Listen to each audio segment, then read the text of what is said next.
की जय। बालाजी महाराज की जय। हनुमंत बनवंत हनुमंत लाल की जय। स्थान देवता की जय। ग्राम देवता की जय। क्षेत्रपाल देवता की जय। माता पिताओं की जय। बोलिए सच्चे दरबार की जय। गुरुर्ब्रह्मा गुरुर्विष्णु गुरुर्देव महेश्वरा गुरुर्साक्षात् परब्रह्म तस्मै श्री गुरुवे नमः। अखंड मंगलाकारं व्याप्तिं चराचरं तत्पदं तस्मै तस्मै श्री गुरुवे नमः। आइए प्रवेश करते हैं श्रीमद् भागवत कथा में। प्रथम दिवस की कथा में भगवान के गुणमय नाना प्रकार की लीला भगवान मेरे गोविंद ने की, उनको देखते हुए चलते हैं। सर्वप्रथम महत्व क्या है भागवत जी में श्लोक जो आया है, सच्चिदानंद रूपाय विश्व उत्पत्ति हेतु तापत्रय विनाशाय श्री कृष्णम वयम नमः। सत्य चित्त आनंद, मनुष्य सत्य चित्त आनंद।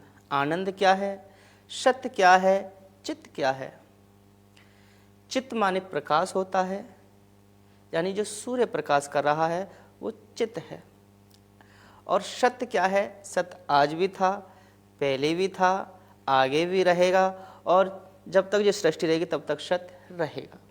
सत्य सत्य था, सत्य है, रहेगा। अब आनंद क्या है। कई बार देखा जाता है कि आनंद मनुष्य के लिए कब आता है। आपने देखा हो, कई बार बड़े आनंद की बात होती है ना, कभी कभी कोई अच्छी बात प्रकट हो जाए, कभी मित्रों में बैठे हैं, कभी दोस्तों में बैठे हैं, तो बड़ी अच्छी बात होती है। और जब कोई अच्छी बात कह देते हैं तो बड़े हंसते हैं, और बड़े मतलब खिलखिला करके बड़े हंसते हैं। तो जब हमें हंसना होता है तो ये मान लो हमारे आनंद अभिभूति है। उस आनंद को हमें कैसे प्राप्त करना है। क्या वो आनंद सत्य है, या हम कहीं भोजन कर रहे हैं, बड़ा स्वादिष्ट भोजन कर रहे हैं, तो क्या वो आनंद है, या कहीं मार्केट में आनंद बिकता है। आनंद कहाँ मिलता है। आनंद ना तो कहीं मार्केट में है, ना कहीं भोजन में है, ना कहीं किसी की बात में आनंद है। आनंद है तो कहाँ, भगवान के चिंतन में। जब हम अपना मन गोविंद के चरणों में लगाएंगे तो आनंद ही आनंद आएगा। जैसे आपने कई बार देखा होगा, जब गोविंद के चरणों में लगाते हैं, नरसिंह भगत को देखो आप, मीराबाई को देखो आप, ध्रुव को देखो, प्रहलाद को देखो, रसखान के लिए देखिए, ऐसे कितने भक्तों को गिनोगे जिन्होंने आनंद भगवान के चरणों में पाया है। और तो और क्या बताएं हम आपके लिए, इस कलयुग में भी आनंद की बात बताएं तुम्हें। ऐसे लिरे भक्त हुए हैं जिन्होंने साक्षात परमपिता परमात्मा के दर्शन पाए हैं, और ऐसी विभूतियां आज भी मौजूद हैं। पहले जो लोग हुआ करते थे उनके पास कोई फोन नहीं था, कोई संपर्क नहीं था, फिर भी वो बात करते थे किससे, मंत्रों के द्वारा, क्योंकि उन पर प्रभु की कृपा थी, मेरी माँ भगवती की कृपा थी, मेरे गोविंद की कृपा थी। जैसे कि जब हम कोई भी प्रसंग प्रारंभ करते हैं, जैसे कि वेद व्यास जी महाराज के पुत्र श्री सुखदेव जी, जब महाराज परीक्षित को कथा श्रवण करा रहे हैं, अब देखिएगा बड़ा सुंदर प्रसंग है जी। जैसे कि कई बार आपने देखा है, हम कथाओं में जाते हैं, भागवत में जाते हैं, सत्संग में जाते हैं। सत्संग क्या है, बाबा तुलसीदास ने रामायण में भी लिखा है, बिन सत्संग विवेक न होई। बिन सत्संग, संतों के संग, हमारा हृदय संत भगवान के चरणों में होना चाहिए। ऐसा नहीं कि संतों का हमारे में होना चाहिए, हमारा हृदय, हमारा मन भगवान संतों के चरणों में होना चाहिए। और संतों के संग लाग रे तेरी अच्छी बनेगी, तेरी बिगड़ी बनेगी, बिगड़ी बनेगी रे तेरी अच्छी बनेगी। कहा है ना, किसी कवि ने कल्पना की है, संतन के संग लाग रे तेरी अच्छी बनेगी, अच्छी बनेगी तेरी बिगड़ी बनेगी, अच्छी बनेगी तेरी बिगड़ी बनेगी। संतन के संग लाग रे। तो हमें संतों का संग करना है, संत पर जिसकी कृपा हो जाए। देखो ध्रुव 5 वर्ष के बच्चे ने कौन, महर्षि देवर्षि नारद की कृपा हो गई तो भगवान प्राप्त हो गए उनके लिए। कितनी सुंदर बात है, हैं? प्रहलाद के लिए भी देवर्षि नारद मिले, उनके लिए भी भगवान की प्राप्ति हुई। नरसिंह भगवान का स्वरूप आपने कई बार देखा है जी, क्योंकि कई बार देखा जाता है भारत के अंदर केवल 2 ही हर की पौड़ी हैं, एक उत्तराखंड हरिद्वार हर की पौड़ी जी। हेलो हेलो, जय श्री राधे श्याम महाराज जी। जय श्री राधे श्याम जी। मैं वृंदावन से बात कर रहा हूँ, मनमोहन शुक्ला जी। जी बोलिए जी, आपका बहुत बहुत धन्यवाद। हाँ जी, हाँ जी। हम सर्वधर्म शिविर में आपके देखे तो बड़ा अच्छा लगा कि गौ के बारे में आप लोग बता रहे हैं, तो हमें बड़ा अच्छा लगा। तो हम आपसे बात करने के लिए बड़े उत्सुक हुए कि महाराज जी से बात करें। जी जी जी जी, आपका बहुत बहुत स्वागत है हमारे चैनल पर भी और संस्थान में भी। आपका बहुत बहुत आभार करते हैं हम। हाँ जी, हाँ जी। हाँ, कि जैसा कि हम आपसे पूछना चाहते हैं कि इस समय जैसे कि गौ के बहुत ज्यादा सताया जा रहा है, और दूसरी बात है कि लंपी रोग बहुत ज्यादा हो रहा है, तो इसके बारे में क्या विषय है महाराज जी? देखिए मनमोहन जी, हम आपको बताएं, वृंदावन से बात कर रहे हैं आप? हाँ जी, हाँ जी। जी जी, देखिए आपने देखा है कि संसार में अगर कलयुग को भय है तो ना तो किसी भगवान से भय है, ना कभी किसी राम से भय है कलयुग के लिए, ना कहीं गोविंद से भय है। कलयुग को भय है तो केवल गौ माता से भय है। हाँ जी, हाँ अगर गौ माता सुरक्षित रहेगी, गौ माता अगर भारतवासी, हमारे वैष्णव संत जन, हमारे मानव जितने भी हमारे भक्तगण हैं, अगर प्रत्येक घर में गौ माता रहेगी और गौ माता का हम सम्मान करेंगे, आदर करेंगे, हाँ जी, हाँ जी। तो गौ माता पर अत्याचार नहीं होगा, बीमारी भी नहीं होगी। जैसे आपने देखा अभी जब कोई भी संकट आता है पृथ्वी पर, जब कोई संकट आता है तो गौ माता का रूप धारण करती है कौन? पृथ्वी। हाँ जी, हाँ जी। और उस संकट को टालती है। अब क्या हुआ कि जो कोरोना आया था, अभी आपने देखा होगा, हाँ जी, हाँ जी। पूरे संसार में प्रलय थी, ये मान लीजिए एक तरीके से आप, हाँ जी, हाँ जी। है ना। फिर भी जब दवा बनी तो किससे बनी? गौमूत्र से बनी। हाँ जी, हाँ जी। अब हम तो बार बार यही बात कहते हैं कि हर घर में गौ माता होनी चाहिए, क्योंकि हमारे लिए लोग कुत्ता तो पाल लेते हैं, हाँ जी, हाँ जी। है ना। कई बार देखा गया है कि हम छोटी सी गाय हम एक रखें, अब लोग गाय को रखने से घर में आप जानते हैं कि वास्तु नहीं होता है, नहीं। हाँ जी, हाँ जी। बहुत प्रकार के लाभ हैं गौ माता से। हाँ जी, हाँ जी। अब बात आई लंपी की, लंपी बीमारी क्यों हो रही है? हाँ जी, हाँ जी। है ना। अब लंपी बीमारी का जो कारण है, हाँ जी, केवल कारण कोई और नहीं है, जो कलयुग का प्रभाव है। सही बात है। क्योंकि कलयुग का जो प्रभाव है, अब मान लीजिए आपने देखा होगा, हम लोग भैंस चार रख रहे हैं, गौ माता जब तक दूध दे रही है तब तक हम अपने घर पर रखते हैं, सही बात है ना। सत्य है। हाँ। और मनमोहन जी, हम आपसे चाहेंगे, अगर आपका कोई और कोई भी प्रश्न है, अगर आपके मन में कोई और विचार हैं तो आप वो भी पूछ सकते हैं। बड़ा अच्छा लगा आपसे बात करके कि इस तरह की आप लोगों को जो जागरूक कर रहे हैं, और इस कलिकाल में रह करके लोग इतना आपके द्वारा जो है प्रभावित होते हैं, तो हम भी आपकी वाणी से जो प्रभावित हुए, तो हमने सोचा कि महाराज जी से बात करें। जी, सब गोविंद की कृपा है, सब गोविंद की कृपा है, मेरी गौ माता की कृपा है। संस्था का नाम भी बढ़िया, सर्व मानव गौ सेवा संस्थान है, तो बहुत अच्छा, सर्व कल्याण के लिए गौ माता के बारे में आप जितना भी प्रचार कर रहे हैं, तो बहुत अच्छा लगता है कि मतलब एक अभी हमारे भारत भूमि में ऐसे ऐसे लोग पड़े हैं कि आप जैसे लोग हैं कि मतलब गाय के बारे में आप लोगों को जागरूक कर रहे हैं। जी। तो बड़ा अच्छा लगता है कि हाँ है, इस जीवन में संसार में कोई न कोई है। तो इस समय तो बहुत ऐसा कलयुग धीरे धीरे प्रभावित कर रहा है लोगों को कि मतलब अब मैं क्या कहूँ। और आप कुछ समझदार हैं कि इससे सब लोग ज्ञात हैं, इनको जितने भी सारे भी संसार के प्राणी हैं, तो भयभीत हो जाते कहीं न कुछ ऐसा होता है। पर गाय के बारे में आप जो इस समय वर्तमान में आप सब लोगों को ज्ञान दे रहे हैं और आगे जागरूक कर रहे हैं, तो बहुत अच्छा है। और होना भी चाहिए कि मतलब किसी न किसी को तो देखो आगे आना ही पड़ता है। तो आप जैसे लोग हैं कि मतलब इस कलयुग में रह करके गाय के विषय में आप कई बार ऐसा होता ज्यादा है से ज्यादा जानकारी दे रहे हैं, और हम भी संस्था से जो भी है जुड़ना चाहते हैं। और जुड़िएगा, छोटी सी स्वागत है अपने आपका। यही है कि सेवा देंगे। नहीं नहीं, यही आपसे बड़ा अच्छा लगा बात करके। तो बस मैं अपनी ही वाणी को ये कहता हूँ कि मतलब राधे राधे।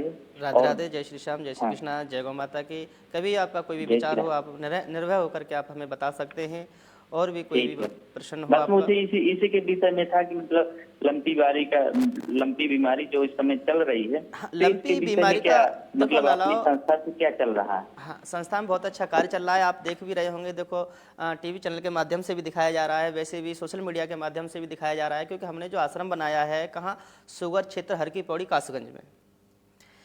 अब आपने देखा होगा कि हम जगह जगह गौशाला तो कोई नहीं खुलवा सकता है, ठीक है ना? मेरी आवाज़ को सुन पा रहे हैं? ठीक। बोलिए शंकर भगवान की जय, बोलिए गौ माता की जय। जीवन में जब हम पर कोई संकट आता है या कोई परेशानी आती है हमारी भारत भूमि पर या हमारे भारत में, तब तब गौ माता का रूप धारण करके पृथ्वी माता और देवताओं के पास जाती है। और जब देवताओं के पास जाती हैं तो सृष्टि के कल्याण के लिए केवल उपाय पूछती है। कौन? गौ माता, क्योंकि गौ माता ही साक्षात जगदम्बा है, वही जगत जननी है। कई बार कहा है ना, गोविंद जी भागवत जी में लिखा हुआ स्पष्ट रूप से, क्या? एक हाथ से पूजत हैं, एक से रहे मांग मांग खाए। क्योंकि मेरे कन्हैया जब गिरिराज जी का पूजन हुआ था तो एक हाथ से तो पूज रहे हैं और एक हाथ से खूब मांग मांग के खा रहे हैं। उसी प्रकार से, क्योंकि गौ माता की जो महिमा है ना, अब गोविंद का नाम कैसे पड़ा? क्योंकि उन्होंने गाय चराई 9 लाख धैनु नंद बाबा के यहाँ, 9 लाख गाय नंद बाबा के यहाँ है। अब विचार करिए आप, जहाँ हम लोग एक गाय रखने में परेशान होते हैं, जबकि कोई ज़्यादा खर्चा नहीं है, जितना हम खर्चा करेंगे गौ माता के ऊपर उतना हमें वो दूध देगी, घी देगी, हैं। और दूसरी बात कौन सी? जहाँ गौ माता बंधेगी जिस भूमि पर, उस भूमि के सभी, उस परिवार के सभी जितने भी संकट होंगे सब दूर हो जाएंगे, और बास दोष तो बिल्कुल होगा ही नहीं। भूत प्रेत व्याधा, जैसे कि आपने कई बार देखा है, परिवार में परेशानी, घर में परेशानी, बच्चे बीमार, पिताजी बीमार, मतलब परिवार में कोई ना कोई कलह बना रहता है। कलह भी बना रहता है, लड़ाई भी होती रहती है।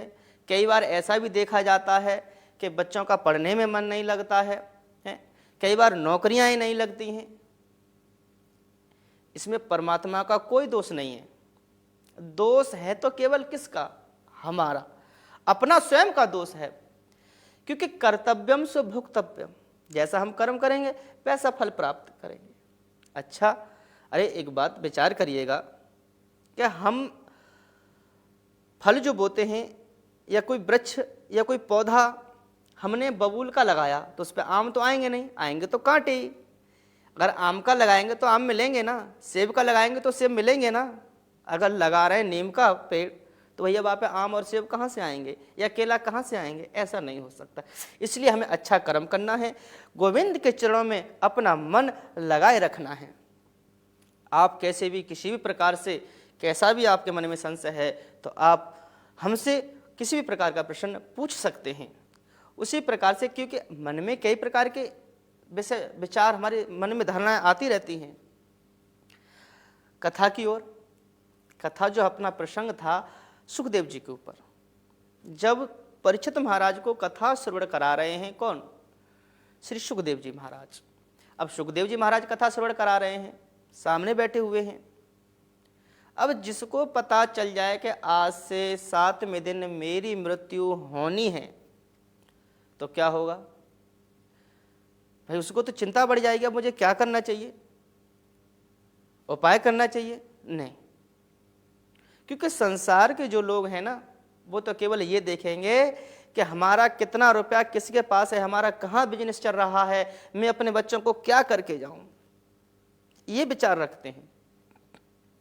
परंतु परीक्षित महाराज ने ये विचार ना करके उन्होंने ये विचार किया कि मेरी आज से 7वें दिन मृत्यु है तो मुझे कोई ना कोई उपाय अवश्य करना चाहिए, जिससे कि मेरी भगवान के चरणों को प्राप्ति हो, मुझे मोक्ष की प्राप्ति हो। अमर तो हो जाते हैं। सुखदेव जी आए, कथा श्रवण कराने लगे। सामने परीक्षित महाराज बैठे हुए हैं। अब क्या देवताओं को पता चली ये बात? देवताओं के राजा इंद्र। अब इन देवताओं तो जानते हैं कि अपने काम के लिए स्वार्थी होते हैं। कोई आजकल मानव भी बड़ा स्वार्थी है। अपने काम के लिए अच्छा दूसरे का काम कितना भी हो उसे बिगाड़ देगा, अपना काम बनाएगा। ये आपको अच्छी तरह से पता होगा कि नहीं? क्योंकि मैंने कई बार देखा है। प्रेम से बोलेंगे जय गौ माता की, जय श्री राधे राधे राधे। बहुत सी बात कई बार ऐसा होता है, हम आपको बताएं। परीक्षित महाराज इधर में देवताओं के राजा इंद्र क्या लेकर के आए? सोने का कलश है, अमृत से भरा हुआ है, अमृत से। और जहां कथा चल रही थी वहां करके विराजमान हो गए। अब श्री सुखदेव जी से कहने लगे, हे आदरणीय आचार्य श्री सुखदेव जी महाराज, देवताओं के राजा इंद्रदेव का प्रणाम। प्रणाम स्वीकार किया उन्होंने। सुखदेव जी कहने लगे, राजन कैसे आना हुआ? इंद्र देवता कहते हैं, हे आचार्य, जो कथा,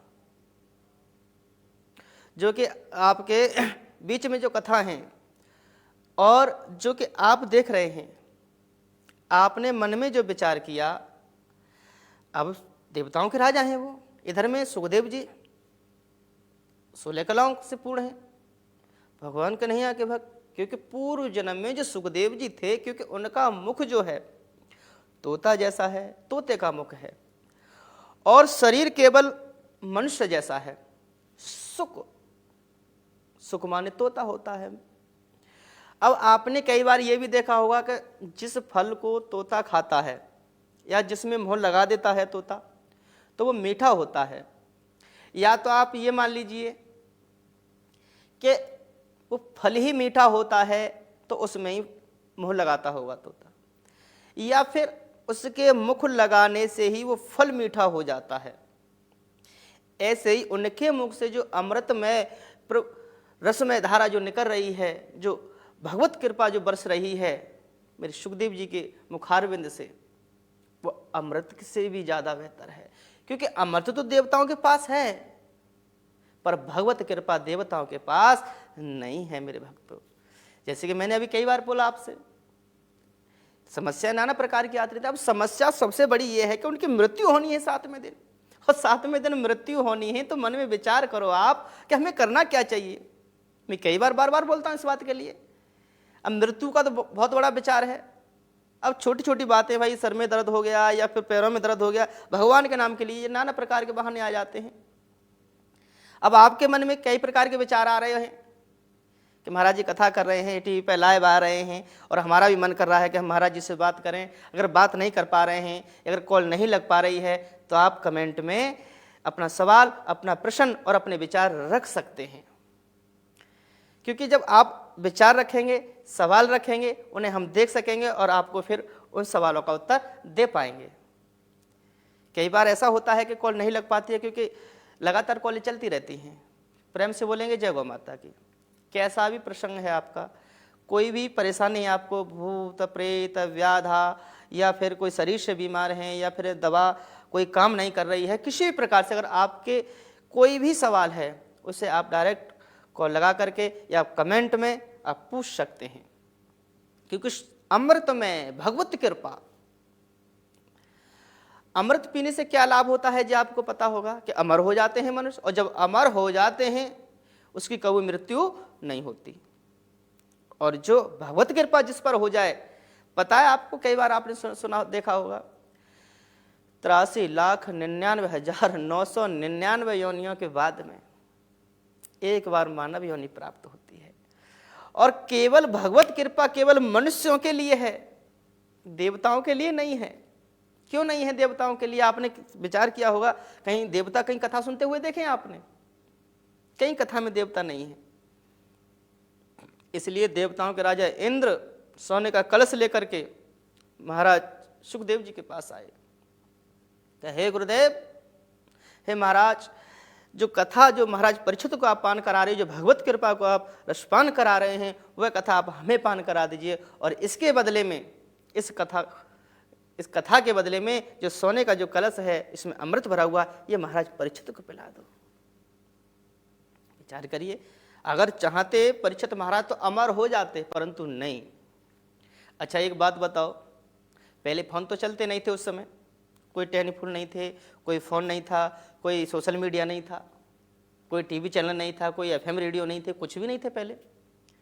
और पहले किसी प्रकार की रोक टोक भी नहीं थी, कोई पाबंदी भी नहीं थी पहले।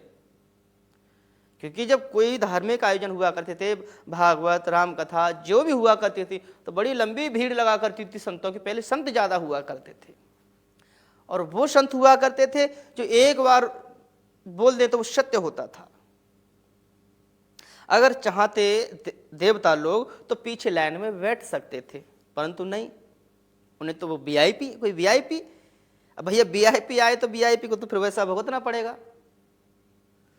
सुखदेव जी ने कहा कि मैं आपको कथा श्रवण नहीं करा सकता, ये देवताओं के लिए नहीं है, ये तो केवल देहधारी मानव के लिए है। और देवता कभी मानव योनि नहीं रख पाते, इस मानव योनि के लिए तरसते हैं, जिन कितने यत्न करते हैं, कितनी पूजाएं करते हैं, कितने नाना प्रकार के यज्ञ करते हैं, तब एक बार मानव योनि प्राप्त होती है। कई बार देखा है मैंने। संत जन गुरुजन कहते हैं कि इस मानव योनि को प्राप्त करने के लिए हमें इतने पुण्य, इतने यज्ञ, इतनी कथाएं, इतनी भागवतें, जिस पर भगवत कृपा हो जाए, बड़े प्रेम से भगवत कृपा हो जाए, वहाँ की तो श्री राधे राधे, उसको मानव योनि क्या भगवान की भक्ति प्राप्त हो जाती है। प्रेम से बोलेंगे जय श्री राधे। क्योंकि जीवन में जो होता है ना, और जिस पर भगवत कृपा जिसकी हो जाए, ओहो कहने क्या, फिर तो ठाकुर जी की बात ही अलग है। और भगवत कृपा कब होगी? जब हमारा मन ठाकुर जी के चरणों में लगेगा, भगवत जी में लगेगा, और ठाकुर जी राधा रानी के चरणों में लगेगा, गौ माता की सेवा करेंगे, तब हमारे ऊपर ठाकुर जी की कृपा होगी। मैंने कल परसों बताया था आपके लिए, 2-3 दिन से लगातार बता रहा हूं आपको। अगर गोविंद को प्राप्त करना है तो गौ माता की सेवा प्रारंभ कर दो आप।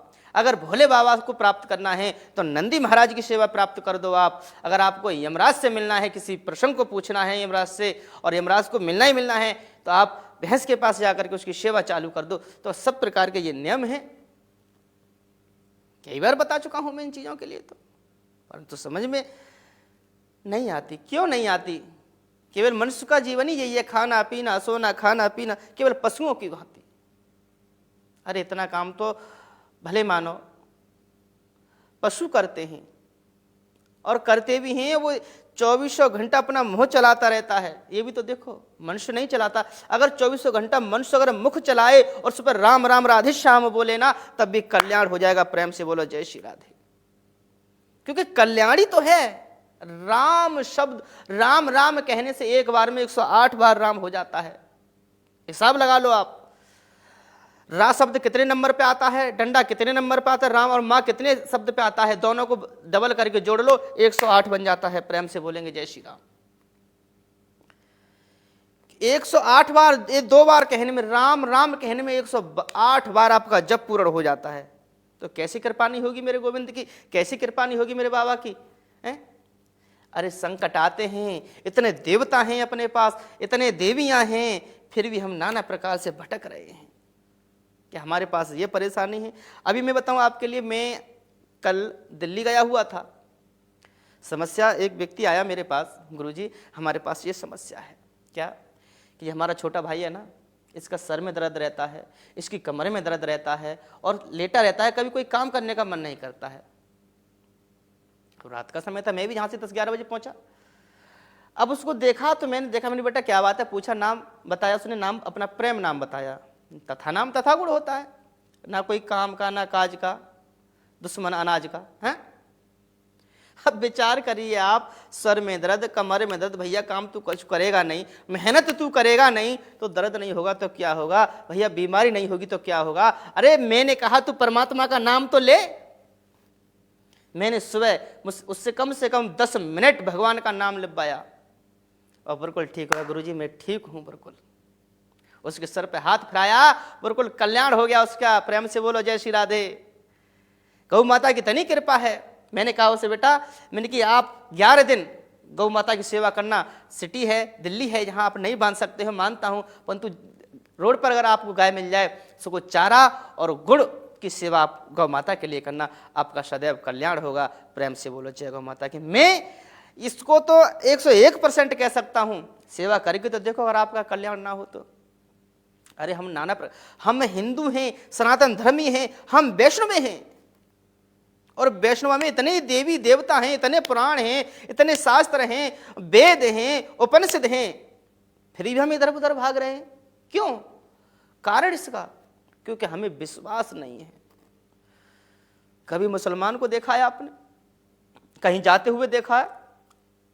समय से पहले नमाज पे पहुंचता है, और जहां वैष्णवों की आरती हो रही हो तो खड़े नहीं होंगे और हंस के निकल जाएंगे, मजाक उड़ाते हैं फिर उसकी। तो बीमार नहीं पड़ोगे तो बीमार नहीं पड़ोगे तो क्या होगा? परेशानी नहीं होगी तो क्या होगा? बताइए आप।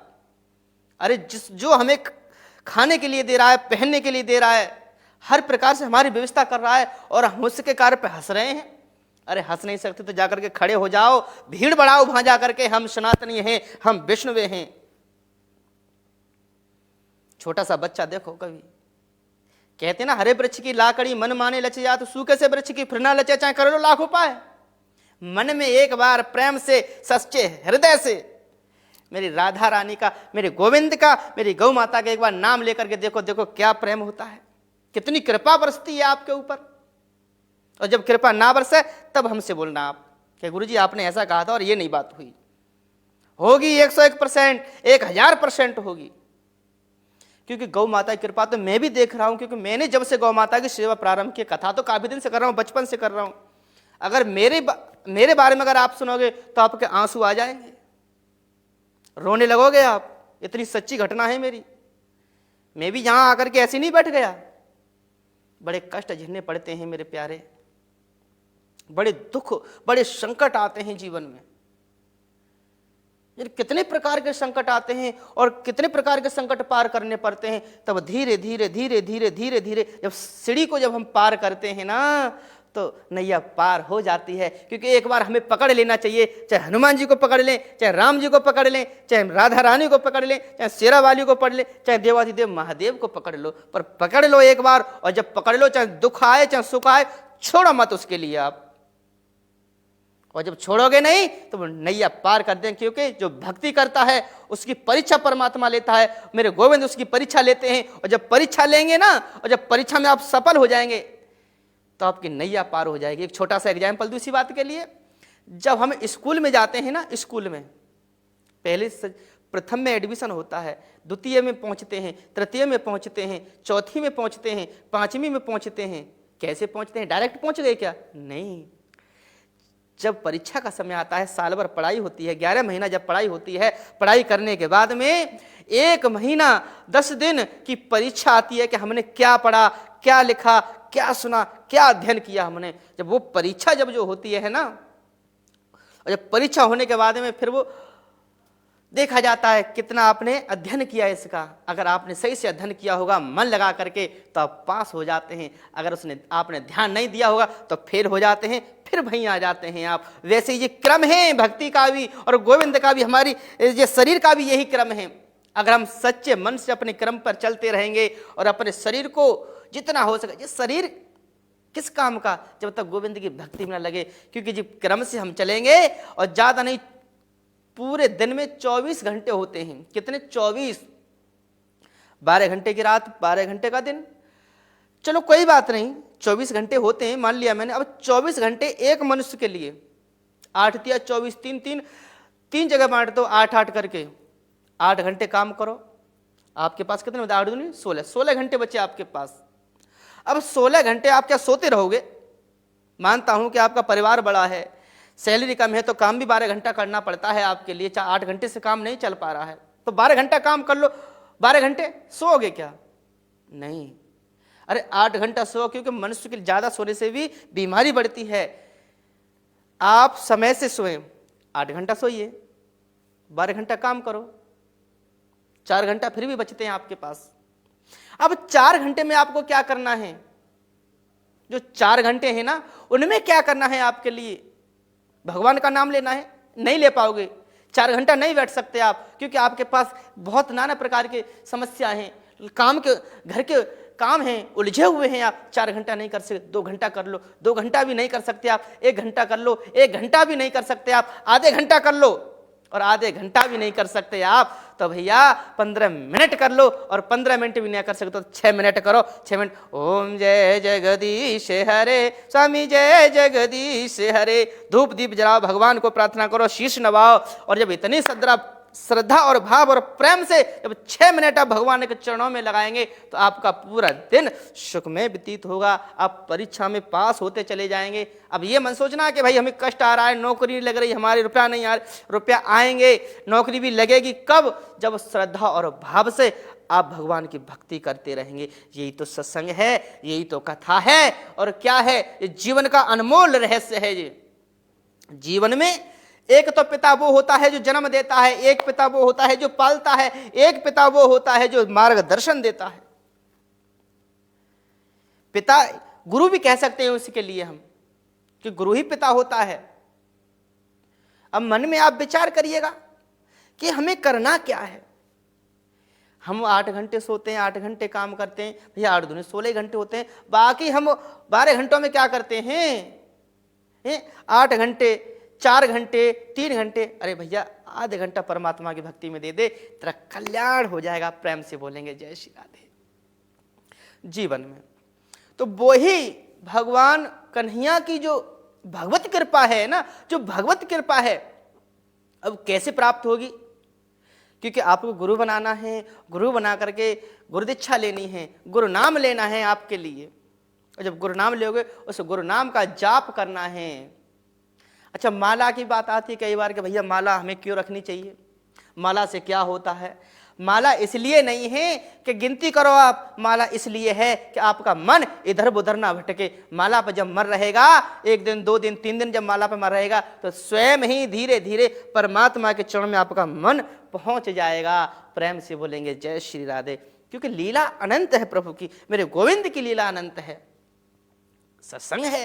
अब सत्संग किस प्रकार के, कैसे कैसे सत्संग होते हैं? यही तो सत्संग है कि हमें किसी भी प्रकार से, कैसे भी हमें केवल गोविंद की भक्ति प्राप्त हो, हमें कैसे भी किसी भी प्रकार से भगवान भोलेनाथ की कृपा प्राप्त हो, कैसे भी करके भगवान के चरणों का गुणगान होना चाहिए, भगवान का रसपान होना चाहिए। बस यही भक्ति है, यही सत्संग है, यही कथाएं हैं। और वही कथा सत्य है जिससे कि हमारे और आपके मन को भगवान के चरणों में बंध जाना चाहिए। यही सच्ची भक्ति है, यही सच्चा सत्संग है। इसलिए तो कहते हैं कि संतन के संग बैठना चाहिए, बड़ बड़ों के संग। अगर हमारी छोटी उम्र है, अब हम छोटे में बैठेंगे तो वैसा असर आएगा। अगर हम छोटे हैं और बड़ों के साथ बैठते हैं तो उनका अनुभव ज़्यादा होता है, वो अपने अनुभव के हिसाब से बातें करते हैं। और जब वो अपने अनुभव से बात करेंगे तो हमारे दिमाग पर आएगा, और जब हमारे दिमाग पर आएगा तो हमें भी बड़ा बड़ा अनुभव प्राप्त होगा। और जब बड़ा बड़ा अनुभव प्राप्त होगा तो हम कुछ कर सकते हैं। क्योंकि जैसे संगत में बैठेंगे वैसा असर पड़ता है। जुआ खेलने वालों के साथ में बैठोगे तो जुआरी बनोगे, शराब पीने वालों के संग में बैठोगे तो शराबी बनोगे, हैं नशेड़ियों के साथ में बैठोगे तो ये बनोगे, हैं वैश्य गमन वालों के संग में बैठोगे तो वैश्य गमन बनोगे, हैं मांस खाने वालों के संग में बैठोगे तो मांस खाने वाले बनोगे। संगत, जो संगत अच्छी पकड़ता है वही सच्ची भक्ति प्राप्त करता है। क्योंकि हमें सत्य की जरूरत है। सत्य आज भी था, पहले भी है कि सर्वप्रथम महत्व में ही भगवान कृष्ण की कथा में, मेरे भगवत कृपा में स्पष्ट श्लोक आया है, सच्चिदानंद रूपाय सत्यचित आनंद। क्योंकि सत्य आज भी था, पहले भी था, और ये रहेगा हमेशा। जब तक सत्य बोलेंगे 24 घंटे में, दिन में, रात में, सुबह शाम, कभी भी देखना आप, अजमाना कभी एक बार आप। मैं आपको एग्जाम्पल दे रहा हूं, अजमा के देख लो, आज नहीं कल देख लो। अगर आज देख सकते हो तो आज ही देख लो। जितने भी हमारे चैनल के माध्यम से देख रहे हैं, 24 घंटे में एक बार सरस्वती विराजमान होती है हमारे कंठ पर, सबके कंठ पर। और वो समय कौन सा है किसी को नहीं पता। क्यों नहीं पता? क्योंकि हमने कभी ध्यान दिया ही नहीं है। अब ध्यान तो जब देंगे जब हमें किसी बात का पता हो, बस खाने पीने का पता है बस, और किसी के सिवा कुछ पता नहीं है। माया में पड़े हुए हैं, मकान में पड़े हुए हैं, धन चाहिए बस, धन के सिवा कुछ दिखता ही नहीं है। ये माया ऐसी है। जीवन में अगर कुछ करना है ना हमें, जैसे मैंने बताया अभी आपके लिए, समस्याएं नाना प्रकार की हैं आपके पास। जैसे देवता तक कहाँ मृत्यु लोक पर आए, देवता मृत्यु लोक पर आए भगवान की कथा श्रवण पान करने के लिए। अब परीक्षित महाराज कहने लगे कि सुखदेव जी से, हे गुरुदेव आगे बोलो ना। सुखदेव जी कहते हैं ठहर जाओ, पहले इनसे निपटने दो। राजन, आप देवताओं के राजा हैं मानता हूं, आप देवताओं के राजा हैं मानता हूं मैं, परंतु जो ये अमृत भगवत कृपा है ये देवताओं के लिए नहीं है, ये केवल मनुष्य के लिए है, इसलिए आप इसे श्रवण नहीं कर सकते। चलो भागो यहां से। भगा दिया उनके लिए। क्यों भगा दिया? अगर श्रवण करना चाहते थे तो वीआईपी बन के आए, अगर साधारण बन के आते, अगर हमें किसी से कोई शिक्षा प्राप्त करनी है तो होशियार बन के मत जाओ, नादान बन के जाओ। बेशक आप कितने भी होशियार हैं, कितने भी जानकार हैं, उसके सामने बिल्कुल पागल बन जाओ कि हम कुछ नहीं जानते। भैया आप जो बताना है, हे गुरुदेव, हे भगवत, आपको ही बताना है, तो आप उनसे जो शिक्षा वो देने वाले होते हैं वो ग्रहण कर सकते हैं। अब आप ही ये सोचोगे भैया कि हम ही सब कुछ जानते हैं, तो भैया नहीं प्राप्त कर सकते। अगर वो चाहते हैं कि हमें भगवत कृपा श्रवण करनी है, हमें भगवत कृपा प्राप्त करनी है, तो पीछे लाइन में लग सकते थे, बैठ करके सुन सकते थे। क्या कोई मना कर देता उन्हें? क्या कोई भगा देता? नहीं, परंतु वो तो वीआईपी बन करके आए, और वीआईपी का हाल देख लो क्या होता है। क्योंकि भगवत की जो कृपा है ना, वो वीआईपीओं के लिए नहीं है, सबको एक समान है। महाराज परीक्षित को भगवत कृपा श्रवण कराई, और भगवत कृपा श्रवण कराने के बाद जब 1 2 3 4 5 6 7 दिन पूरे हुए तो स्वर्ग से क्या सोने के विमान आए। और जब सोने के विमान आए, जितनी संगत बैठे ऋषि मुनि साधु संत बैठे हुए तो देखने लगे कि कथा श्रवण से, भगवत कृपा से सोने के विमान पहली बार देख रहे हैं हम तो। क्योंकि भैया आपने पहली बार ही कथा सुनी है, इसलिए तो पहली बार देख रहे हो। सच्चे मन से आपने कभी सुनी नहीं, सच्चे मन से कभी देखा ही नहीं, सच्चे मन से भगवान की भक्ति कभी की ही नहीं आपने। एक बार करके देखो, मन में विचार करो और फिर करो। जब आप करोगे मन से 1 मिनट, ज्यादा नहीं, अगर सच्चे मन से अगर भगवान की भक्ति में अगर 1 मिनट अगर नाम उच्चारण करते हो ना, तो आप पर पूर्ण कृपा बनी रहती है। प्रेम से बोलेंगे जय श्री राधे। सोने का विमान आया, उस पर 2 दिव्य पुरुष बैठे हुए हैं, चमर हिला रहे हैं। महाराज परीक्षित उस विमान में जाकर के बैठ जाते हैं, और जब विमान में जाकर के बैठ जाते हैं और चमर हिला रहे हैं, तो भगवान बैकुंठ के धाम को चले जाते हैं, मेरे गोविंद के चरणों में चले जाते हैं। प्रेम से बोलेंगे जय श्री राधे। अब इसी बात में एक चीज और बताता हूं मैं आपके लिए।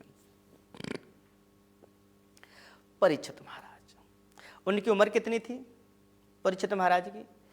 जब उनकी जब मृत्यु का समय जब श्राप लगा था, तो 60 साल में 7 दिन, केवल कितने 7 दिन बकाया थे, पता किसी को नहीं था। और जो भगवत कृपा बरसा रहे थे वहां सभी भक्तों पर, भगवत कृपा बरसा रहे थे, जिनका नाम आदरणीय आचार्य श्री सुखदेव जी था। उनकी उम्र कितनी थी? मात्र 16 वर्ष की। अब विचार करिए, कहां 16 वर्ष, कहां 60 साल। और जो कथा को रसपान कर रहे हैं, जो श्रवण कर रहे हैं, उनकी उम्र पता है कितनी थी? 10-10 हजार वर्ष है, किसी की 20-20 हजार वर्ष है, किसी की 1-1 लाख वर्ष की उम्र है। इतने लंबी लंबी आयु वाले संत वहां विराजमान हैं, और सबके शीश मेरे सुखदेव के चरणों में है, जिनकी उम्र 16 वर्ष की है। आयु से बड़ा होने का महत्व नहीं है, शरीर से बड़ा होने का महत्व नहीं है, पैसे में बड़ा हो जाना वो महत्व नहीं है, जिसके पास जायदाद है, जमीन है, वो महत्व नहीं होता, वो बड़ा नहीं कहलाता। बड़ा कौन कहलाता है? विचार करिए अब आप। क्या पैसे में है वो बड़ा कहलाता है? या फिर जमीन में, या फिर जिसकी बड़ी बड़ी कंपनियां चल रही, क्या वो बड़ा कहलाता है? नहीं। जिसके पास ज्ञान है, वही बड़ा कहलाता है। सुखदेव के पास ज्ञान के भंडार हैं और वो जितने बड़े बड़े संत हैं ना, जिनकी आयु लंबी लंबी है, वो उस ज्ञान को लेने के लिए बैठे हैं। जो बड़ी बड़ी कंपनी चला रहे हैं ना, उनके साथ में भी एक अच्छा ज्ञानवान पुरुष होता है सलाह देने के लिए, तब वो कंपनी को चला पाता है, जब वो अपने कार्य को सक्सेसफुल कर पाता है। ऐसे नहीं होता है। अब कई बार हमने देखा है, कई बार हमारे पास प्रश्न आते हैं, गुरुजी हमारे पास ये समस्या अटक रही है, हमारी नौकरी नहीं लग रही। भैया नौकरी नहीं लगेगी तो हम क्या करें? भगवान की भक्ति करते नहीं हो, आप उपाय करते नहीं हो हैं? अरे एक बार तो कम से कम भगवान की भक्ति करो। जब आपके पास सुख होता है तो भगवान की भक्ति नहीं करते हो, क्यों नहीं करते हो भैया? करनी चाहिए ना। प्रेम से बोलेंगे जय श्री राधे। जीवन में आपके पास कोई संकट आता है, एक बात बता दूं, विशेषकर बड़ी शुभ घड़ी की बात है, मैं जहां भी जाता हूं एक ही बात सुनता हूं, क्या? भूत प्रेत वाली। भैया एक बात बताओ, भूत प्रेत कहां हैं? क्या किसी ने देखे हैं? क्या साक्षात्कार देखे हैं किसी ने? हाँ इतना जानता हूं मैं, कितना, भगवान है तो राक्षस हैं, वृक्ष हैं तो छाया बनी है, वृक्ष हैं तो पत्ते हैं, अंधेरा है तो उजीता भी है, चंदा है तो सूरज भी है, पिता है तो पुत्र भी है, पति पत्नी भी हैं, जोड़ा सबका है। तो देवता हैं तो भैया भूत भी हैं, नकारात्मक है तो सकारात्मक भी है, पर दिखाई किसी को नहीं देते। क्यों नहीं देते? अब कई बार मैंने भी देखा है भैया कि भूत की बात बहुत समस्या आ जाती है। कई बार मेरे पास प्रसंग आते हैं, गुरुजी हमारे पास तो ये समस्या है। कई लोगों को ठीक भी करते हैं। हकीकत जो होता है उसके लिए हकीकत है तो हकीकत है। कुछ लोग तो ऐसे ही बहाना मारते हैं, क्योंकि मैंने कई बार देखा है। एक छोटा सा उपाय आपके लिए मैं बताता हूं, जीवन में करना आप उसके लिए, आपको 24 घंटे में उसका रिजल्ट मिल जाता है। किस चीज का? अगर आपके घर में झगड़ा हो रहा है, छोटी छोटी बातों पे झगड़ा हो जाता है, छोटी छोटी बातों पे, खाना बनाया, कुछ नहीं तो नमक कम रह गया, उस पर ही झगड़ा हो गया, इसका मतलब है कि आपके घर में नकारात्मक ऊर्जा है। और उसको हटाने के लिए अब हमें क्या करना चाहिए? ज्यादा कुछ नहीं करना है। एक बाल्टी पानी लेना है, उसमें शुद्ध देशी नमक, साबुत नमक लेकर के पीसना है और पीस करके उसे उस बाल्टी में घोलना है। 100 ग्राम या 200 ग्राम नमक ले लो, आप जैसा आपका घर है उस प्रकार से नमक ले लो। अगर ज़्यादा 2-4 मंजिल का है तो भैया 1 किलो की थैली डाल लो। उस नमक को उसमें घोलेंगे। जब वो अच्छी तरह से मिक्स हो जाए जल के अंदर, तो उसमें पोछा लगाएं घर में अपने में। कब? रात को नहीं, दिन को भी नहीं। सुबह का जब ब्रह्म मुहूर्त होता है, सूर्य उदय जब हो जाते हैं, जब लाल लाल सूर्य हो रहे होते हैं, उसके कुछ देर बाद पीले पीले होते हैं, थोड़े पीले पीला हल्कापन पीला होता है, उस समय उसको पोछा लगाएं अपने घर में। जैसी भी कैसी भी समस्या हो, नकारात्मक हो, भूत हो, प्रेत हो, सब दूर भाग जाते हैं। ये छोटा सा उपाय आप करके देखें एक बार। अगर घर में कलह है, अगर शांति नहीं है, तो शांति भी प्राप्त हो जाती है। प्रेम से बोलेंगे जय श्री राधे। क्योंकि जीवन में हमें ये करना है। और इससे भी एक फायदा है, हमें नमक का पोछा लगाने से प्रतिदिन लगाना है। ये नहीं कि आज लगा लिया कल ना लगाएं, या कल लगा लिया परसों लगाएं, 10 दिन लगाते रहे तो फिर लगाएं ही ना। परमानेंट लगाओ। नमक बहुत सस्ता है। लक्ष्मी कहाँ से प्रकट हुई? समुद्र से।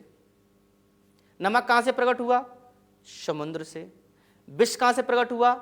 समुद्र से। हुआ ना? विष भी वहीं से है, लक्ष्मी वहीं से प्रकट हुई, नमक भी वहीं से प्रकट हुआ। जहां विष है तो वहां अमृत भी है। हाँ, और अमृत भी कहां से प्रकट हुआ? समुद्र से प्रकट हुआ। अब विचार करिएगा आप, हुए नहीं हुए? तो जहां नमक है, जहां दिन और रात नमक का सम्मान होता है, नमक का पोछा लगाते हैं, वहां लक्ष्मी की कृपा सदैव बरसती रहेगी। क्योंकि बहन भाई का प्यार अटूट होता है। नमक जो है और लक्ष्मी माता, वो बहन और भाई का रिश्ता है उनका। जहाँ भैया होंगे तो लक्ष्मी को एक न दिन तो आना ही पड़ेगा। इसलिए आप सभी भक्तों से मेरा निवेदन है, और मैं कहता हूँ इस बात के लिए बड़े गर्व से कहता हूँ कि आप रोज पोछा लगाना चालू कर दें। आपके यहाँ एक ना एक दिन लक्ष्मी माता की कृपा प्राप्त होगी। प्रेम से बोलेंगे जय जय श्री राधे। जब लक्ष्मी माता की कृपा होगी तो आपका दिन तो मंगलमय होगा, सुखमय होगा, होना चाहिए। और हम तो चाहते हैं कि भैया सभी भक्त बड़े अच्छे से रहें, बड़े हंसी खुशी से रहें, बढ़िया प्रेम मगर रहें, ठाकुर जी की सेवा करें खूब। और आपका मन है कि हम गुरु जी से मिलना चाहते हैं या गुरु जी के आश्रम पे जाना चाहते हैं तो आप आइएगा। हर की पौड़ी, हरिद्वार नहीं, सुगर क्षेत्र सोरो, जिला कासगंज में पड़ती है। वहाँ बहुत सुंदर आश्रम बनाया है, माता का मंदिर है, मेरे बालाजी महाराज का बड़ा सुंदर मंदिर है। माता का सबसे ज़्यादा वहाँ मेरी माता प्रसिद्ध है, मनकामेश्वरी। एक बार जो आप वहाँ से मांगोगे वो अवश्य प्राप्त होता है। जैसे हम बांके बिहारी जाते हैं, जैसे हम हरिद्वार जाते हैं, बालाजी जाते हैं, सालासर जाते हैं, खाटू श्याम जाते हैं, वैसे एक बार वहाँ भी आकर के आप देखें। और जब आकर के देखोगे, जब अपनी श्रद्धा और भाव से प्रेम से दर्शन करेंगे तो आपकी इच्छाएं पूरी होंगी। मैं गर्व से कहता हूं, क्योंकि आज उन्हीं की देन है, क्योंकि हम सब और आप जो भी सुन रहे हैं उन्हीं की कृपा से ये सुन रहे हैं। हमारी कोई सामर्थ्य नहीं है, हम कुछ नहीं कर सकते। मेरे राघव जी की, मेरे गोविंद की बड़ी कृपा है, अनुपम कृपा है मेरे गोविंद की। माँ भगवती कृपा होनी चाहिए, क्योंकि माँ तो माँ ही है, भगवान की भी माँ है। ऐसा नहीं है कि भगवान की माँ ना हो, होती है, नहीं होती। भगवान की भी माँ है, देवताओं की भी माँ है, दैत्यों की भी माँ है, वो तो जगत जननी है। कई बार देखा है। अब देखो कितने रूप है मेरी माँ भगवती के, काली, दुर्गा, सरस्वती, नदी भी बन गई हैं। अब तुम यहाँ प्रयागराज में जाओ, 3 गंगा, जमुना, सरस्वती। और भी आगे चले जाओ, कहाँ, गुजरात और राजस्थान के बॉर्डर पर अंबिका जी, वहाँ ज्योत जैसे ज्वालाजी में जल रही है वैसे वहाँ जल रही है। आप कभी गुजरात डाकोर गए हैं? डाकोर कहीं नहीं गए आप, वहाँ जाओ। वहाँ राधे राधे नहीं कहते, जय श्री राधे नहीं कहते, जय श्री कृष्णा नहीं कहते, वहाँ राम राम नहीं कहते, वहाँ कहते हैं जय रण छोड़ की, जय रण छोड़ की, जय रण छोड़ भगवान की, जय रण छोड़ की। क्योंकि रण छोड़ का जो मंदिर है वो केवल गुजरात डाकोर में विराजमान है। प्रेम से बोलेंगे जय श्री राधे। इसी प्रकार से निरंतर ऐसे आपको अगर कोई भी जैसे कोई समस्या है आपके मन में कोई प्रश्न है, अगर आपके मन में किसी भी प्रकार का विचार है या घर में कोई समस्या है तो आप हमें कमेंट करें। और नंबर भी स्क्रीन पर चल रहा है, आप देख रहे होंगे, कॉल भी कर सकते हैं। अगर कॉल नहीं लग पा रही है किसी कारणवश तो आप कमेंट में लिखें अपने विचारों को, अपने प्रश्नों को, उसका उत्तर पूरी देने की कोशिश की जाएगी। राघव जी की कृपा से, मेरे गोविंद जी की कृपा से हम प्रयास करेंगे कि आपके प्रश्न का उत्तर जल्दी ही दिया जाए, क्योंकि कृपा उनकी होती है। जैसी वो प्रेरणा देंगे, जैसी वो कृपा करेंगे, जैसी उनकी मेरे राघव की कृपा बनी रहेगी तो सदैव कल्याण हो जाता है मनुष्य का। और इसी प्रकार से हम और आप सब चल रहे हैं, उनके आदेश से चल रहे हैं।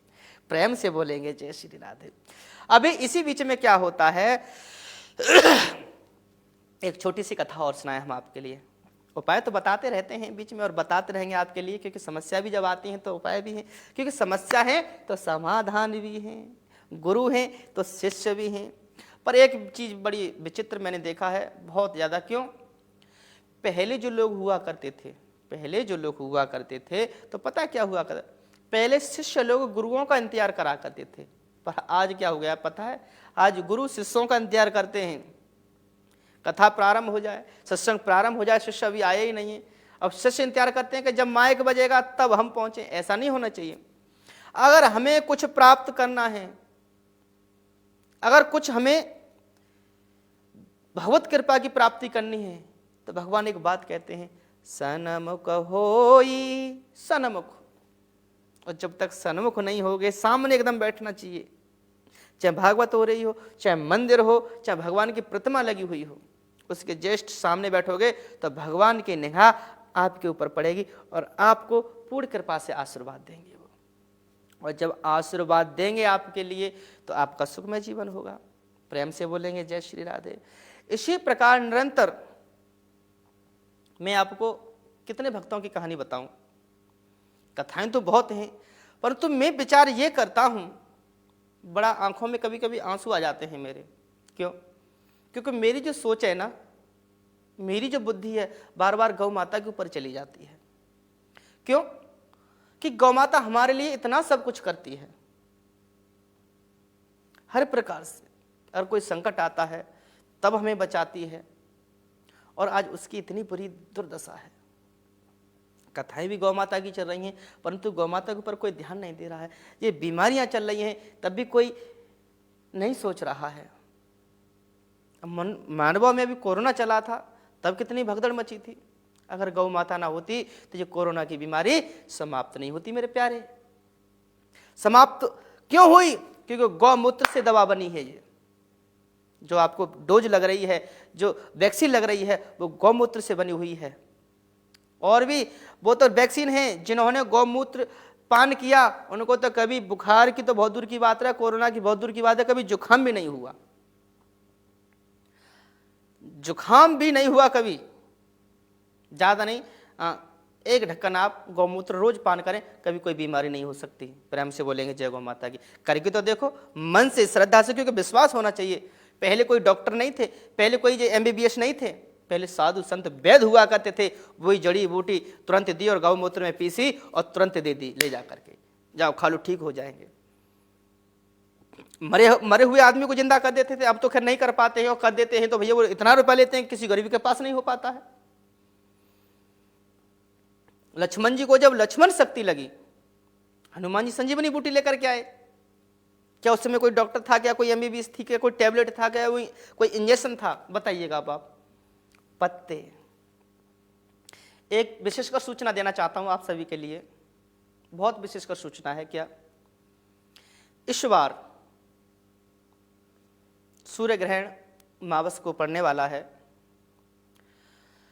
और संडे, सोमवार, शनिवार, क्योंकि जब ग्रहण पड़ता है, ग्रहण पड़ेगा कब? दिवाली वाले दिन, अमावस्या को। तो उस दिन हम भोजन जब बनाएंगे तो आप विचार करिए, जब ग्रहण पड़ रहा होगा तो सूतक लगे हुए होंगे। क्या? सूतक।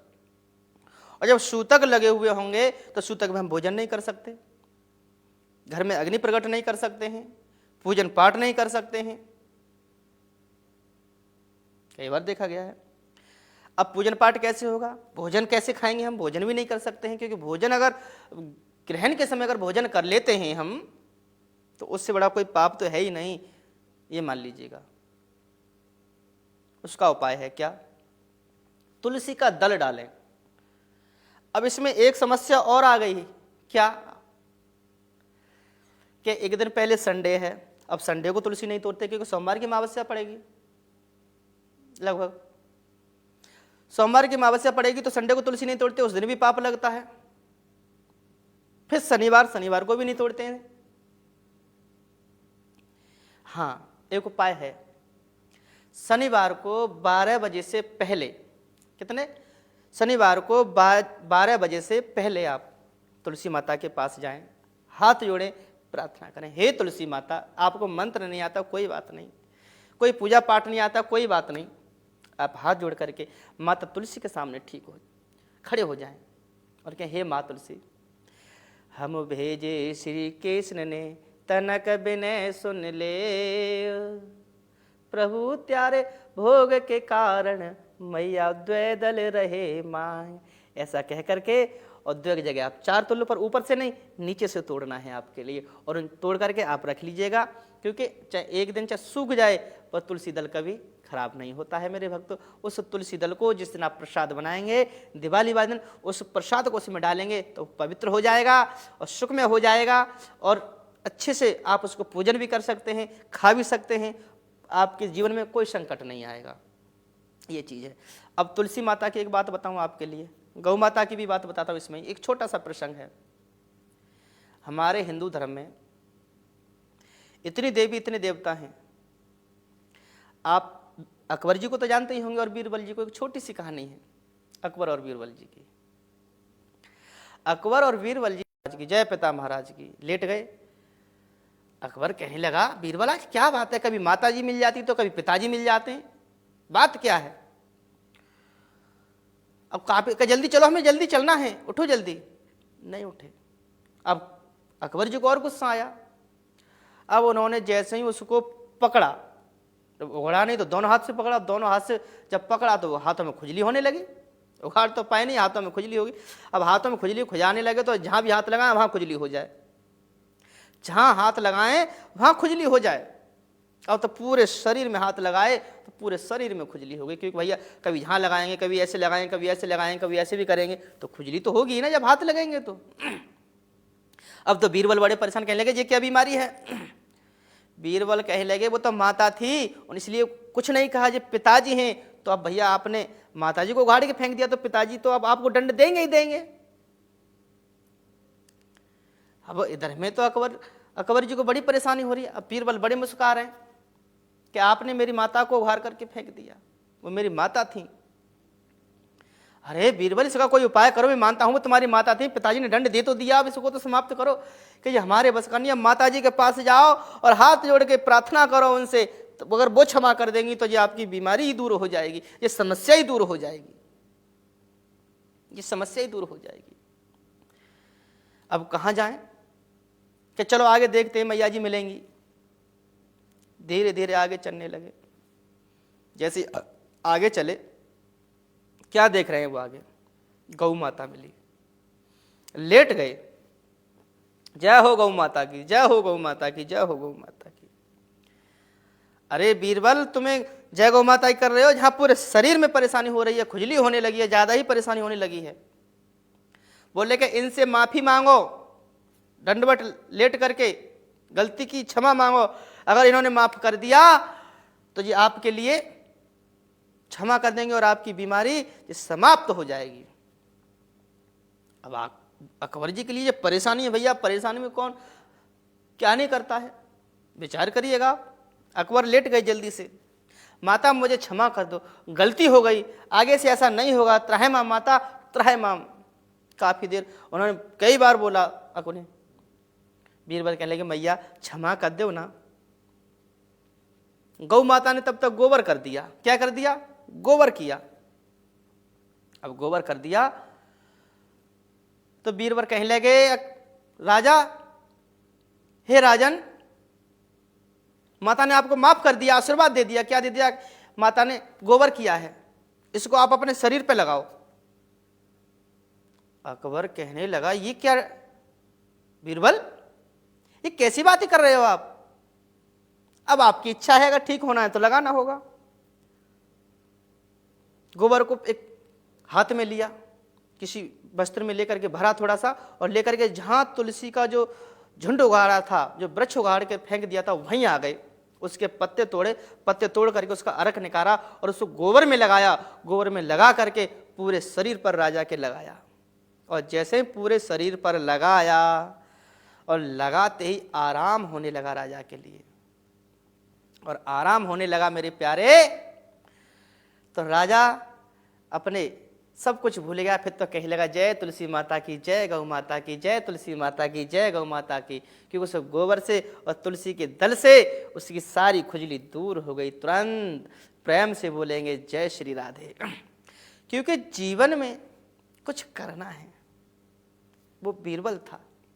मैं कई बार क्या होता है ना कि मैं न्यूज भी देखता हूँ, और जब न्यूज देख रहा होता हूँ तो वहाँ कई बार दिखाया जाता है, बहुत पुरानी प्राचीन प्राचीन बातें दिखाई जाती हैं। आप एक बार विचार करिएगा, गौर करिएगा कि पूर्व में जाओ। क्या पहले हिंदू राजा नहीं थे ना? उनकी कभी कहानी हमें पढ़ाई जाती है क्या? किसी किताब में बता दो आप। कभी नहीं पढ़ाई जाती। क्यों नहीं पढ़ाई जाती? मुगलों की पढ़ाई जाती है। मुसलमान जो राजा थे उन्हीं की केवल वो बताया जाता है कि ये राजा यहाँ के हुए, वहाँ के राजा वो हुए, यहाँ के राजा वो हुए। कभी हिंदुओं के राजा की चर्चा क्यों नहीं आई है? अरे हिंदू जो राजा थे पहले, बहुत राजा रहे, उनकी कभी कहानी आपने किसी किताब में पढ़ी? 1 से लेकर के 10 तक या 12 तक किसी भी किताब में आप देख लो, किसी किताब में नहीं आती है, क्योंकि पढ़ाते ही नहीं है, छापते ही नहीं है। इसमें कौन दोषी है? हमारे सनातन संत धर्म में जो भी किताब छापते हैं, जो भी हमारे राजनीतिक हैं, जो भी पार्टियां चल रही हैं, इन्होंने कभी पीछे जाकर के देखा ही नहीं। अब देख लो आप, वही बातें घर घर के आ रही हैं, रोज मीडिया पे, रोज टीवियों पे देख लो आप, वही हमारे पुराने राजाओं की बात घर घर के आ रही हैं कि ये राजा जहां थे। ज्ञानवाड़ी मस्जिद में देख लो आप, जा करके मस्जिद थी क्या? पहली वहां शिवलिंग थी तो मस्जिद कहां से आगे बनाई? जवजती से बनाई गई वहां तोड़ करके। ऐसा क्यों हुआ? ये हमारी और आपकी कमी रही, हमारी और आपकी कमी रही। और हमारी और आपकी कमी ना होती तो वो मस्जिद ना बनी होती। अगर ऐसा ही अब चलता रहा तो फिर गुलाम हो जाएगा ये देश, क्योंकि हमें स्वयं जगना है और जग के वो पिछली यादों को जगाना है कि हमारे भी राजा हुआ करते थे, हिंदू भी राजा थे, ये भी हमें देखना है। और जब हम ये पहचानेंगे, जब हम गर्व करेंगे, तब हमारा आज देख लो वही राज्य है। रोज दंगे हुआ करते थे, आज देख लो वही चीज के लिए। मैं ये नहीं कहता कि ये सरकार ऐसी है, वो सरकार ऐसी है, या ये चीज इन्होंने ऐसा किया, इन्होंने वैसा किया। फिर भी ये राज्य, ये भारत भूमि, भारत खंडे आर्यावर्ते जम्बूद्वीपे, ये संकल्प है, भागवत जी में है, वेदों में लिखा है, पुराणों में लिखा है। ये भारतवर्षे आर्यावर्ते जम्बूद्वीपे भारत खंडे, ये संतों की भूमि थी, संतों की भूमि रहेगी और संतों की भूमि है, क्योंकि ये राज्य ही संतों ने चलाया है। राजा एक हुआ करता था राजा, और जब राजा किसी संत को देख लेता था तो वो दंड साक्षात लेट जाता था, और लेट करके उनसे उपाय पूछता, बुलाया करते थे पहले, और जब बुलाते थे तो उनसे कुछ ना कुछ पूछते थे और आदर सम्मान करते थे। आज वैसे ही हमारे राजा बने बैठे हैं, तो इसलिए ये आगे बढ़ रहा है देश। संस्कृत सनातन धर्म हमारा आगे बढ़ रहा है। हमें सबको जुड़ना है, एक होना है। हमें ये नहीं देखना है कि ये कौन है, ये क्या है, ये क्या नहीं है, ये वो क्या नहीं, हम सब सनातनीय हिंदू हैं, हम वैष्णव हैं सब, और हमें सब मिलजुल करके एक होकर के आगे बढ़ना है और गौ माता को राष्ट्र बनाना है। हम गौ माता को राष्ट्र जब भी बना सकते हैं जब हम सब एक हो जाएंगे। हमारे शरीर तो सबके अलग रहेंगे और सबके मन एक हो जाएंगे। जब सबके मन एक हो जाएंगे तो शरीर कितने भी हों, जहां प्रजा होती है ना, क्योंकि अच्छा प्रधानमंत्री कौन बनाता है, मुख्यमंत्री कौन बनाता है? पब्लिक बनाती है। पूरा अधिकार है पब्लिक के लिए हर चीज का, जिसको चाहे उसको बनाए पब्लिक। ये जनता है, और जनता जिसको चुनेगी वही देश का राजा होता है, वही हमारे राज्य का राजा होता है। तो ये